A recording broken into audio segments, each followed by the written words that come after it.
Les murs de la prison de Fresnes exhalaient une odeur de moisi et de désespoir, un parfum que Camille Park connaissait désormais par cœur. À 25 ans, elle n'avait jamais imaginé que sa vie, si soigneusement tracée, s'effondrerait dans une cellule de béton. Pourtant, ce soir-là, alors que la lumière blafarde de la lune glissait entre les barreaux, elle sentit une vérité enfouie éclater en elle, comme une vague prête à tout emporter. Camille était arrivée à Fresnes il y a 3 mois, accusée d'un vol qu'elle n'avait pas commis. Une erreur judiciaire, un malentendu autour d'un prêt bancaire frauduleux orchestré par un ancien collègue. Mais ce n'était pas la prison qui la brisait. Non, c'était le secret qu'elle portait depuis des années, un secret qu'elle avait caché à sa famille, à ses amis, et même à elle-même. Elle aimait les femmes. Et ce soir, dans cet endroit où l'espoir semblait interdit, elle allait le dire. À voix haute. Pour la première fois. Dans la cour de promenade, sous le regard indifférent des gardiennes, elle croisa les yeux d'Élodie Martin, une détenue de 27 ans au sourire doux et aux cheveux châtains qui dansaient dans le vent. Élodie était là pour une peccadille, un chèque sans provision qui avait mal tourné. Mais son regard, d'un vert profond, avait quelque chose de magnétique.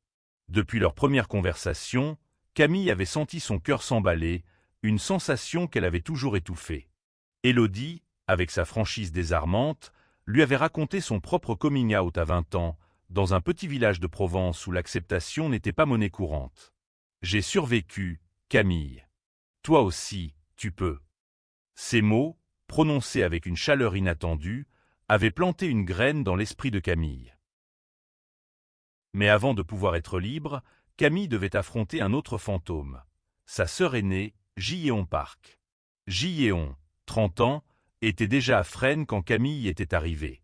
Les 2 sœurs, nées en France de parents coréens ayant immigré dans les années 80, avaient grandi dans une famille où la tradition et l'honneur pesaient lourd. Jilléon, la fille prodige, avait toujours été la préférée, celle qui suivait les règles, celle qui brillait. Jusqu'à ce qu'elle ne brille plus. Une escroquerie financière, un scandale impliquant des investisseurs coréens à Paris, l'avait menée derrière les barreaux. Mais ce n'était pas tout. Jilléon avait humilié Camille des années plus tôt, lors d'une dispute familiale, lorsqu'elle avait surpris Camille en train de lire des poèmes d'amour écrits pour une amie. « Tu es une honte pour nous », avait-elle craché, ces mots comme des lames. Depuis, elle ne s'était plus parlé. Camille, assise sur son lit de cellule, triturait un bout de papier où elle avait griffonné des mots en coréen, ce qu'elle n'avait jamais osé dire à voix haute. « Saranga, j'aime ». Elle savait que Jilléon, dans une autre aile de la prison, serait bientôt face à elle. Les gardiennes avaient organisé une médiation entre détenus, une tentative maladroite de réconcilier les sœurs. Camille n'était pas prête, mais elle n'avait plus le choix. Ce soir, elle dirait tout. À Jilléon, à Élodie, à elle-même. La salle de médiation était une pièce froide, avec une table en métal et des chaises vissées au sol. Jilléon entra la première. Ses cheveux courts et son regard durent toujours intacts. Elle toisa Camille, comme si elle cherchait à raviver leur vieille querelle. « Qu'est-ce que tu veux, Camille? Me faire la morale ?» lança-t-elle, sa voix teintée d'un accent coréen léger, vestige de leurs années à apprendre la langue de leurs parents. Camille serra les poings, sentant son cœur cogner dans sa poitrine. Elle ne répondit pas tout de suite. À la place, elle pensa à Élodie, à la douceur de ses mots, à la promesse qu'un jour, elle pourrait être elle-même. « Je ne suis pas ici pour te juger, Jilléon, » dit enfin Camille, sa voix tremblante mais ferme. « Je suis ici pour te dire qui je suis. » Jilléon haussa un sourcil, méfiante. Camille prit une inspiration, ses yeux fixés sur le sol, puis releva la tête. « Je suis lesbienne. J'aime les femmes. Et je ne veux plus me cacher. » Le silence qui suivit était assourdissant. Jilléon cligna des yeux, son visage figé, comme si elle refusait de comprendre. Puis, lentement, une lueur de colère passa dans ses yeux. « Tu plaisantes, n'est-ce pas? Tu choisis maintenant pour jouer à ça ?» Mais Camille ne recula pas. Pour la première fois, elle se sentit forte, ancrée. « Ce n'est pas un jeu. C'est moi. Et si tu ne peux pas l'accepter, c'est ton problème, pas le mien. » Jilléon ouvrit la bouche pour répliquer, mais aucune parole ne vint. À cet instant, la porte s'ouvrit et Élodie entra, accompagnée d'une gardienne. Elle avait entendu la fin de la conversation. Son regard croisa celui de Camille, et un sourire discret, chargé de fierté, illumina son visage. La médiation tourna court. Giéon quitta la pièce, furieuse, laissant Camille avec un mélange de soulagement et de douleur. Mais Élodie resta. Elle s'approcha, posa une main sur l'épaule de Camille. « Tu as été courageuse », murmura-t-elle. Et pour la première fois depuis des années, Camille se sentit vue. Vraiment vue. Les jours suivants, la prison sembla à la fois plus lourde et plus légère pour Camille. L'aveu qu'elle avait fait à Giéon l'avait libérée d'un poids, mais il avait aussi creusé un fossé plus profond entre elles. Giéon refusait de lui adresser la parole, évitant même son regard dans les couloirs. Pourtant, Camille ne pouvait s'empêcher de penser à sa sœur. Elles avaient grandi ensemble, partageant des souvenirs d'enfance dans leur petit appartement de Belleville, où leur mère cuisinait du kimchi jjigae et leur père racontait des histoires de Séoul. Comment en était-elle arrivée là? Élodie, elle, devint une lumière dans l'obscurité de Fresnes. Chaque matin, dans la cour, elle trouvait un moment pour parler, souvent sous le prétexte d'échanger des livres. Élodie lui prêtait des romans français, des récits d'amour et de liberté qui faisaient vibrer Camille. « Lis Colette », lui dit Élodie un jour, en lui tendant un vieux livre écorné. Elle savait ce que c'était d'aimer contre les règles. Camille rougit, ses doigts frôlant ceux d'Élodie lorsqu'elle prit le livre.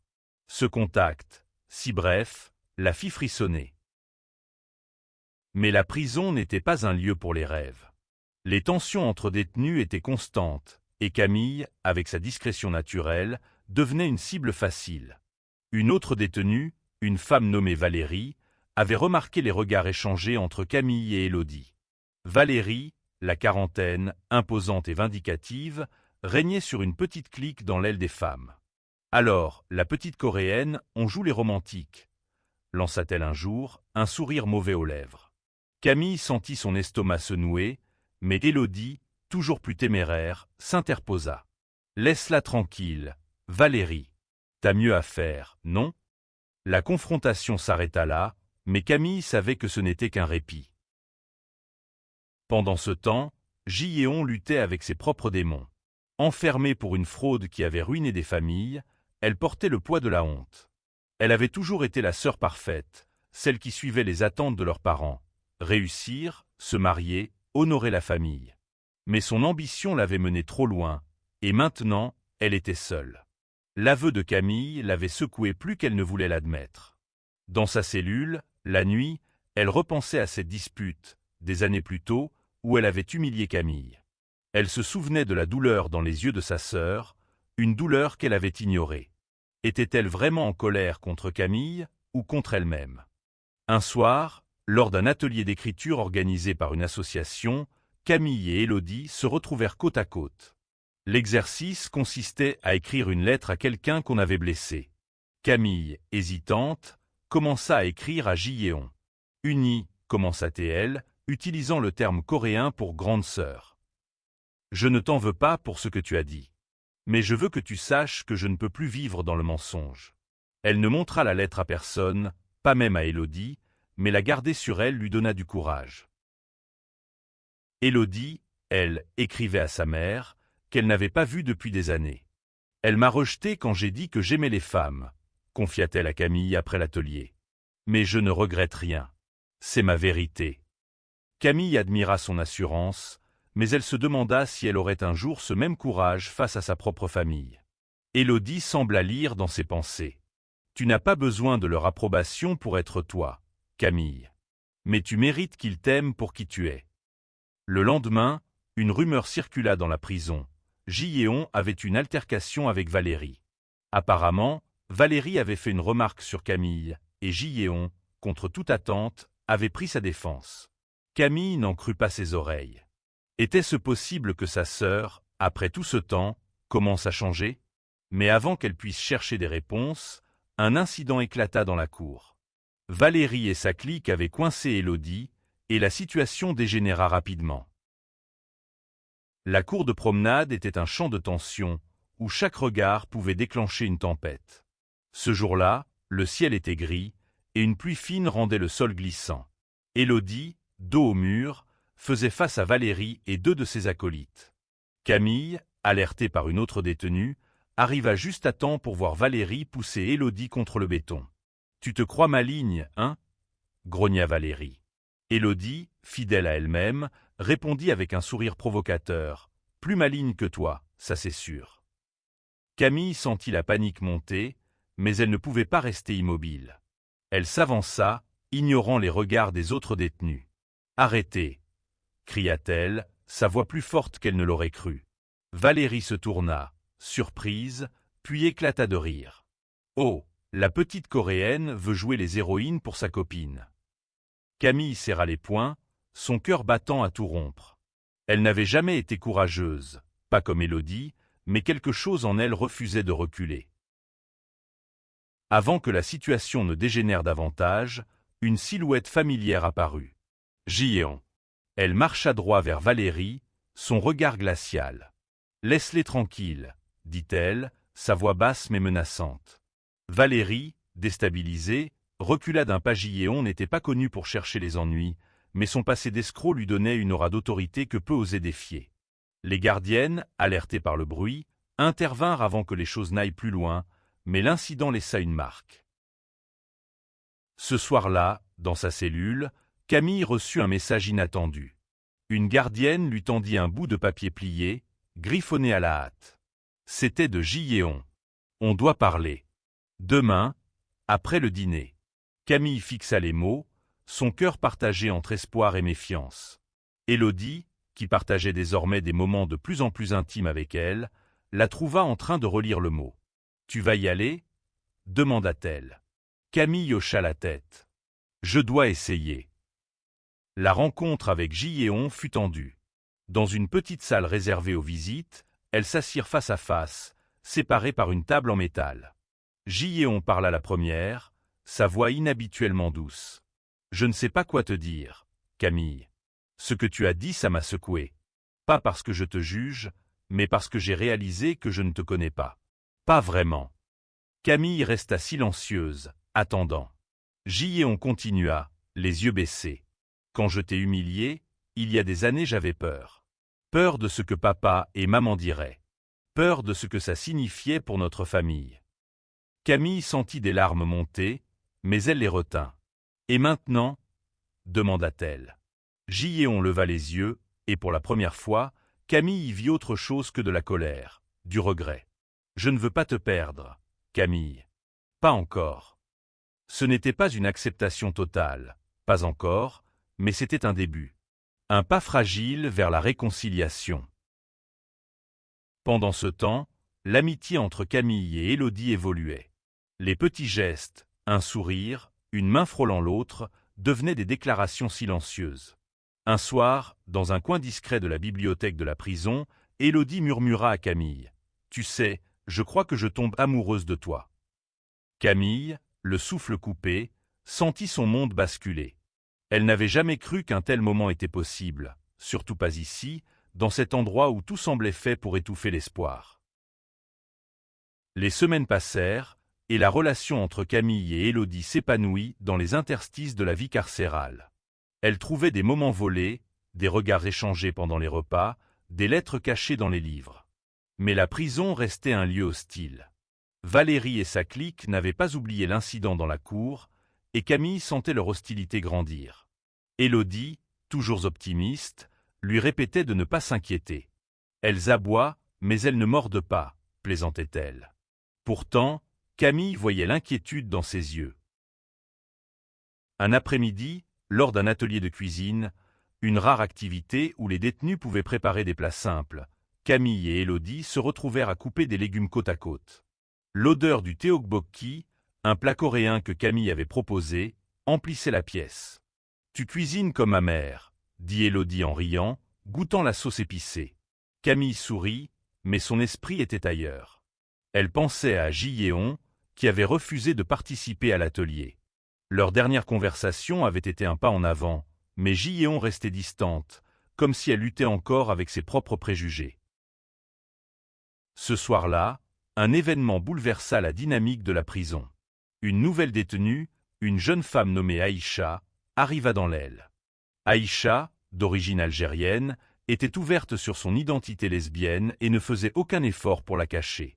Cela attira immédiatement l'attention de Valérie, qui vit en elle une nouvelle cible. Mais Aïcha, avec son franc-parler et son assurance, ne se laissa pas intimider. Lors d'un dîner, lorsque Valérie fit une remarque homophobe, Aïcha répondit avec un calme cinglant « Tu perds ton temps, Valérie. L'amour, c'est l'amour. » Camille, qui observait la scène, sentit une vague d'admiration. Aïcha devint rapidement une alliée, une amie qui comprenait ce que Camille et Élodie vivaient. Mais la tension avec Valérie atteignit un point critique. Une nuit, alors que Camille revenait de la bibliothèque, elle fut accostée par deux des acolytes de Valérie.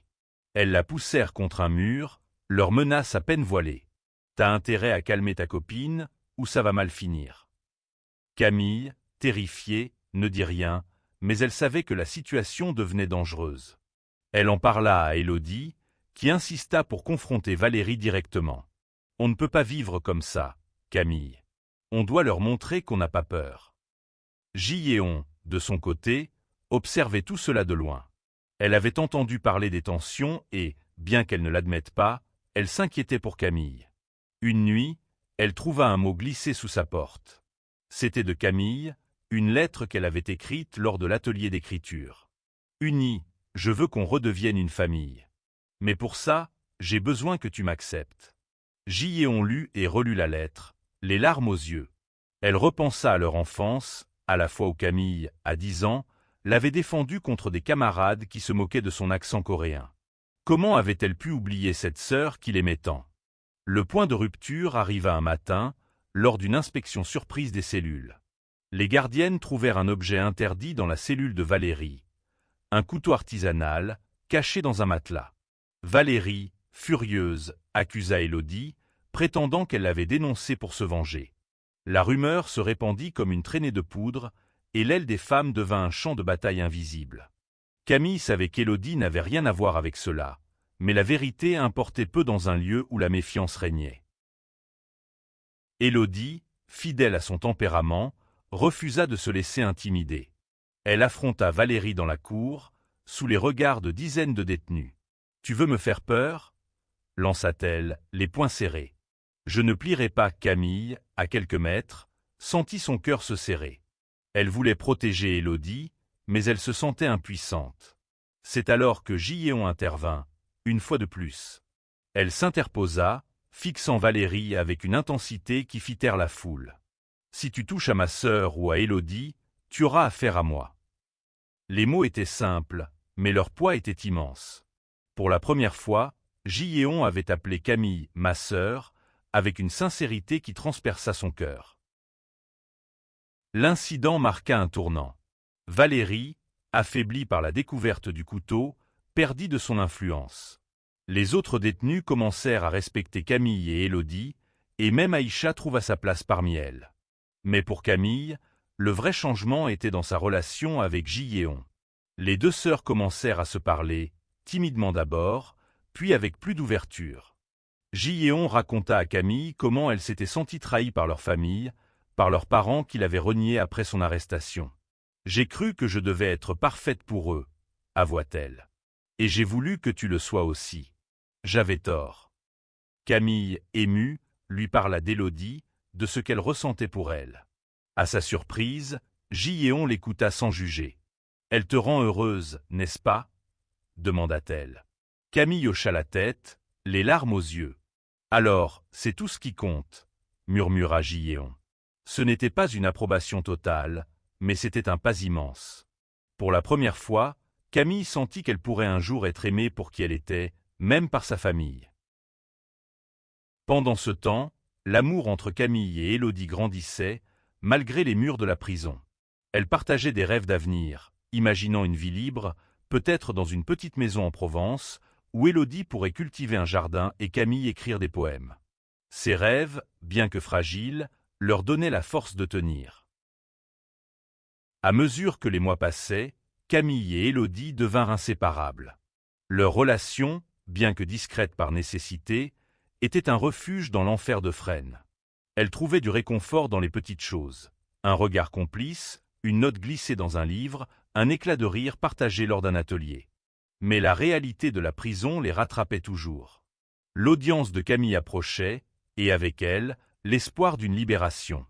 Élodie, elle, savait qu'elle resterait encore plusieurs mois. Un soir, dans la bibliothèque, Camille confia ses peurs à Élodie. « Et si je suis libérée, mais pas toi? Comment je vais faire sans toi ?» Élodie prit sa main, un geste audacieux dans cet endroit où tout était surveillé. « On trouvera un moyen, Camille. L'amour, ça traverse les murs. » Ces mots, simples mais puissants, devinrent une encre pour Camille. Giéon, de son côté, continuait à se rapprocher de Camille. Elle participa à un atelier de méditation, une autre initiative de l'association, et invita Camille à se joindre à elle. Pendant une séance, alors qu'elles étaient assises en silence, Giéon murmura « Je suis désolé, Camille. » Pour tout. Camille, émue, lui prit la main. Moi aussi, unie. Ce moment scella une nouvelle étape dans leur relation, une promesse de reconstruction. Mais un nouveau défi apparut. Les parents de Camille et Giéon, qui avaient coupé les ponts avec leur fille après leurs arrestations, envoyèrent une lettre. Ils voulaient organiser une visite. Camille paniqua. Comment leur dire la vérité sur son identité? Giéon, sentant son angoisse, lui promit de l'aider. « On le fera ensemble, » dit-elle. « Ils doivent comprendre qui nous sommes, toutes les deux. » L'audience de Camille arriva enfin. Son avocat, un homme tenace, avait rassemblé des preuves prouvant son innocence. Le juge, après un long délibéré, prononça sa libération. Camille était libre, mais son cœur était lourd. Elle ne voulait pas laisser Élodie derrière elle. Dans un moment d'émotion, juste avant de quitter la prison, elle promit à Élodie de l'attendre. « Je viendrai te chercher, où que tu sois, » murmura-t-elle, les larmes aux yeux. Élodie, souriant à travers ses propres larmes, répondit « Je sais ». Camille quitta Fresnes un matin d'automne, le ciel clair et l'air frais lui donnant l'impression de respirer pour la première fois depuis des mois. Mais la liberté avait un goût amer sans Élodie. Elle s'installa dans un petit appartement à Paris, trouvé grâce à une association d'aide aux anciens détenus. Chaque jour, elle écrivait à Élodie des lettres remplies de poèmes et de promesses. Élodie répondait avec la même ferveur, ses mots débordant d'espoir et d'amour. La visite des parents arriva quelques semaines plus tard. Camille et Giéon, qui avaient obtenu une permission spéciale, se retrouvèrent dans un café près de la prison. Leur mère, les yeux fatigués, et leur père, plus silencieux que jamais, semblaient perdus. Camille, soutenue par Giéon, prit une profonde inspiration et parla. « Maman, papa, je suis lesbienne. Et je suis amoureuse d'une femme incroyable, Élodie. » Le silence qui suivit fut douloureux, mais Giéon intervint. « Elle est ma sœur, et je l'aime. Vous devez l'aimer aussi. » Leur mère pleura, leur père resta muet, mais ils promirent d'essayer. Ce n'était pas parfait, mais c'était un début. 6 mois plus tard, Élodie fut libérée. Camille l'attendait à la sortie de la prison, un bouquet de fleurs à la main. Elles s'enlacèrent, pleurant et riant à la fois. Giéon, présente elle aussi, serra Élodie dans ses bras, un geste qui surprit Camille. « Bienvenue dans la famille », murmura Giéon avec un sourire. Camille et Élodie s'installèrent ensemble, dans une petite maison en banlieue parisienne. Elles plantèrent un jardin, comme Élodie l'avait rêvé, et Camille commença à écrire un recueil de poèmes inspirés de leur histoire. Giéon, toujours en prison mais en voie de rédemption, leur rendait visite lors de ses permissions. La famille Park, brisée par le passé, se reconstruisait lentement, portée par l'amour et le pardon. L'histoire de Camille était celle d'un coming out dans l'endroit le plus improbable, mais aussi celle d'une réconciliation, d'un amour qui transcende les murs et d'une famille qui apprend à aimer sans condition. Dans chaque lettre, chaque regard, chaque instant partagé avec Élodie, Camille trouva la liberté qu'elle avait toujours cherchée. Et dans le cœur de Giéon, elle retrouva une sœur.